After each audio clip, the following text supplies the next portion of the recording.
Nous allons voir comment animer une image GIF.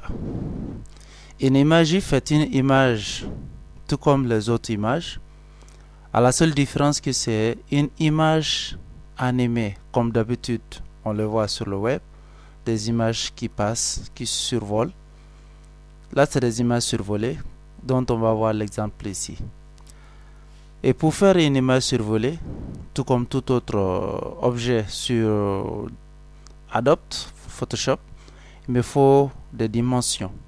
Dans notre exemple, nous allons insérer une image avec une taille en passant par menu nouveau, fichier nouveau. Dans la fenêtre, je donne la taille 150 comme largeur et 100 comme la hauteur en pixels. Et là, je clique sur OK. Dans la fenêtre qui s'affiche, voilà, là c'est les dimensions définies pour mon image. De ce fait, je vais utiliser le système de chrono. 1, 2, 3. Voilà. Donc, de ce fait, il me faut une multitude d'images. Une première image avec un 1, une deuxième image avec un 2, et une troisième image avec un 3. Donc, le fait que je vais passer rapidement, image après image, va me donner l'effet d'animation. Ok? Là, c'est le principe d'image survolée. Donc là, pour mon premier cas, je vais venir prendre le texte.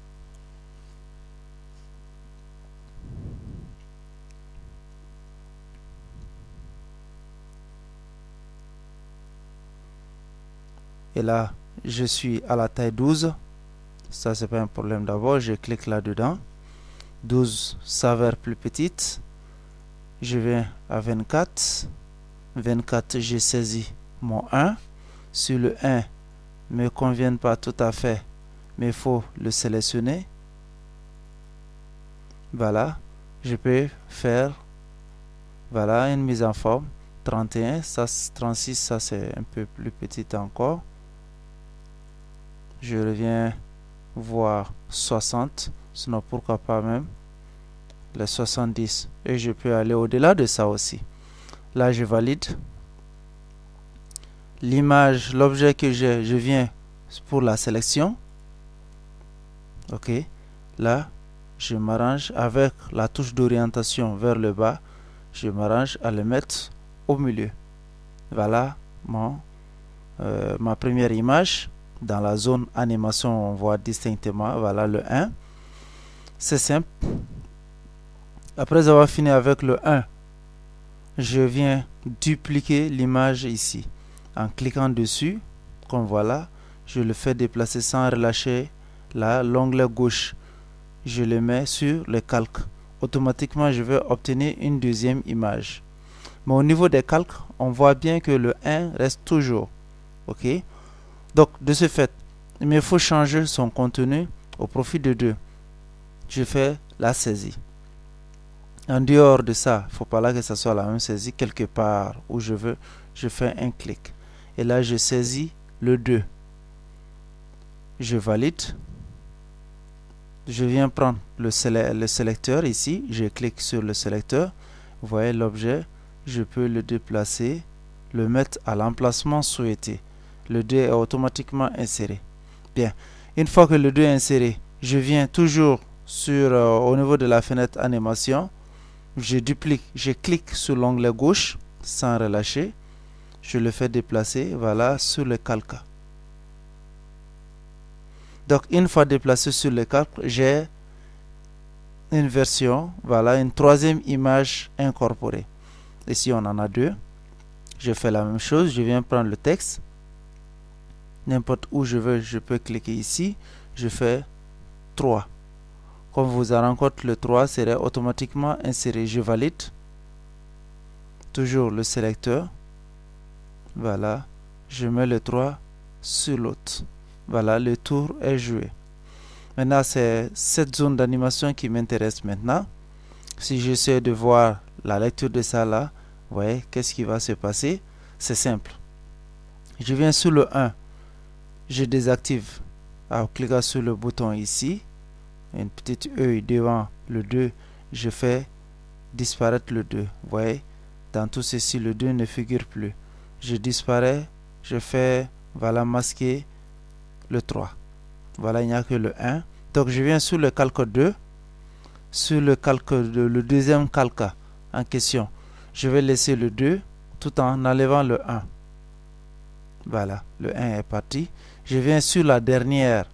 Et voilà, je vais désactiver le 1 et activer le 3. Le principe est simple, c'est un jeu d'enfant. Donc là, je vais voir la lecture. Voilà, ça se présente un peu, mais c'est difficile à lire. Donc là, ça c'est dû au chronométrage. Vous voyez, ça est à 0 seconde. Là, c'est très rapide. Le 1, je le modifie à 1 seconde. Le 2, je le mets à 1 seconde. Et le 3, il me faut une pause. Pour faire une pause à la lecture, 1, 2, 3. 1, 2, 3. Donc là, entre 1 et 2, il y a 1 seconde. Entre 2 et 3, il y a 1 seconde. Maintenant, au bout de la chaîne, vous avez le 3 qui doit prendre à peu près quelque chose de 2 secondes. La lecture va se faire en pause. Vous voyez? 1, 2, 3. 1, 2, 3. Voilà. Une fois satisfait, je fais OK. Je peux voir, voilà, en prenant un fichier, enregistrer pour le web. Il y a deux choses. D'abord, je vais voir sur le web comment ça va se présenter. Ou bien, je l'enregistre directement à partir de ce même bouton sous l'animation GIF, c'est-à-dire sous l'extension GIF.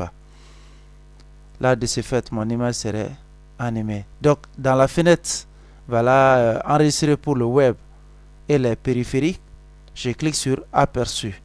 Chose qui me donne la possibilité de faire un aperçu sur l'explorateur en question. Voilà, sur ma machine, j'ai un Mozilla Firefox qui est pris par défaut. Vous voyez, ça joue, ça marche. 1, 2, 3. Voilà, là c'est les références, voilà, de mon image en question. Une fois satisfait, voilà le travail. Je fais enregistrer pour sauvegarder ces informations-là. Donc là, mon texte, je vais l'enregistrer sous le nom animation